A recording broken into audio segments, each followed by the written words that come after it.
Tutorial episode 1 में आज हम ऑटोकैड 2020 के यूज़र इंटरफेस के बारे में जानेंगे।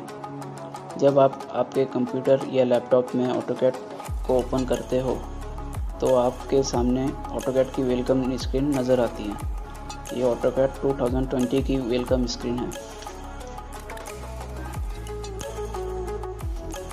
स्टार्टिंग में आप यहाँ से स्टार्ट करते हैं, गेट स्टार्ट से।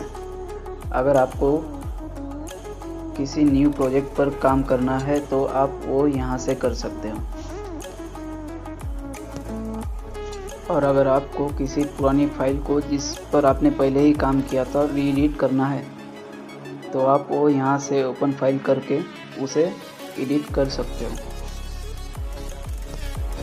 यहाँ पर आप ओपन शीट कर सकते हो, शीट सेट अगर आपको ओपन करना है। यहाँ पर ऑनलाइन टेम्पलेट चूज़ कर सकते हैं। इस सेक्शन में आपको रिसेंट डॉक्यूमेंट का ऑप्शन मिलता है। रिसेंट डॉक्यूमेंट का मतलब जो भी रिसेंट डॉक्यूमेंट पर आपने काम किया है वो आपको यहाँ पर शो होंगी और आप यहाँ पर इन्हें देख सकते हो। नेक्स्ट, यहाँ पर आपको नोटिफिकेशन का ऑप्शन मिलता है। अगर आपके पास ऑटोकैड लाइसेंस वर्जन है तो आप इसका यूज़ कर सकते हो। तो चलिए दोस्तों, शुरुआत करते हैं। अब मुझे न्यू प्रोजेक्ट पर काम करना है तो हम गेट स्टार्ट पर जाएंगे। उसे क्लिक करते ही हमें ऑटोकैड का एक लेआउट नज़र आता है। इस कंप्लीट लेआउट को यूज़र इंटरफेस कहते हैं। इस यूज़र इंटरफेस में आपको यहाँ जितने भी टूलबार्स नज़र आ रहे हैं, इनका यूज़ क्या होता है और इनका नाम क्या है, हम ये सब आज जानेंगे। तो हम शुरुआत करेंगे ऑटोकैड की फुल फॉर्म से। ऑटोकैड की स्पेलिंग होती है AUTOCAD। इसका फुल फॉर्म होता है ऑटोमेटिक कंप्यूटर एडेड डिज़ाइनिंग। और जो फाउंडर ऑफ ऑटोकैड हैं वो है जॉन वॉकर, जिन्होंने 1982 में ऑटोकैड को लॉन्च किया था। और जो फादर ऑफ ऑटोकैड है वो माइक रीडर है। तो चलिए दोस्तों, स्टार्ट करते हैं। ये है आपका एप्लीकेशन मेन्यू। इस पर क्लिक करते ही आपको यहाँ ये ऑप्शन मिलेंगे जो कि सभी सॉफ्टवेयर में होते हैं। नेक्स्ट, इतने हिस्से को कहते हैं क्विक एक्सेस टूल बार। इन्हें क्विक एक्सेस टूल बार इसलिए कहते हैं कि यहाँ पर वो टूल बार होते हैं जिनका हम बार बार और फौरी तौर पर यूज़ करते हैं, जैसे सेव एज, ओपन फाइल वगैरह वगैरह। नेक्स्ट, हमें यहाँ पर टाइटल बार दिया हुआ है।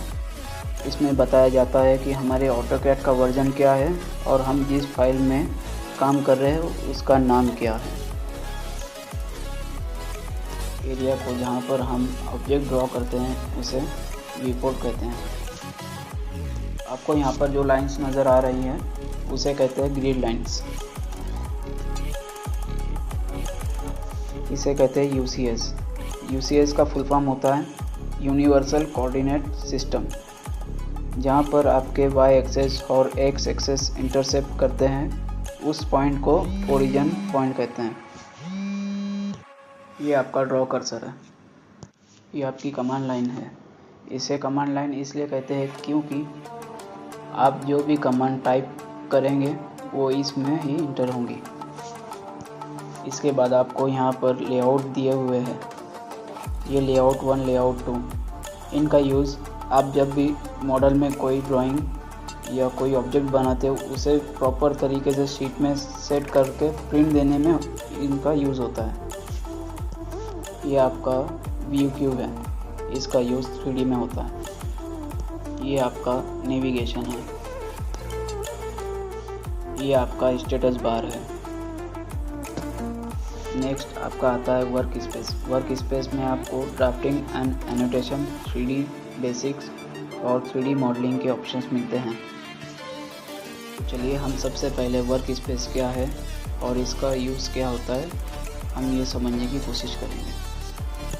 अब जब आप ऑटोकैड यूज़ करते हो तो उसमें आप 2D और 3D पर भी काम करते हो। आप जब ऑटोकैड 2D पर काम करते हो तो आप चाहोगे कि ये सभी टूलबार्स आपके ऑटोकैड 2D के ही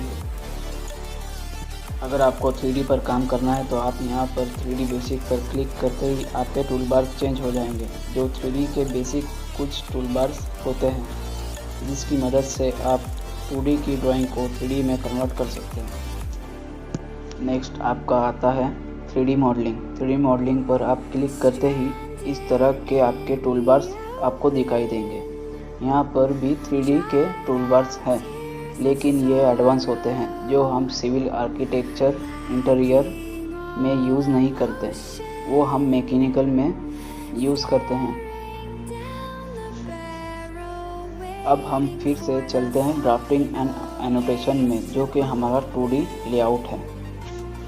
मुझे उम्मीद है कि आपको वर्क स्पेस के बारे में समझ आ गई होगी। तो मिलते हैं आपसे नेक्स्ट वीडियो में, तब तक के लिए take care and good bye.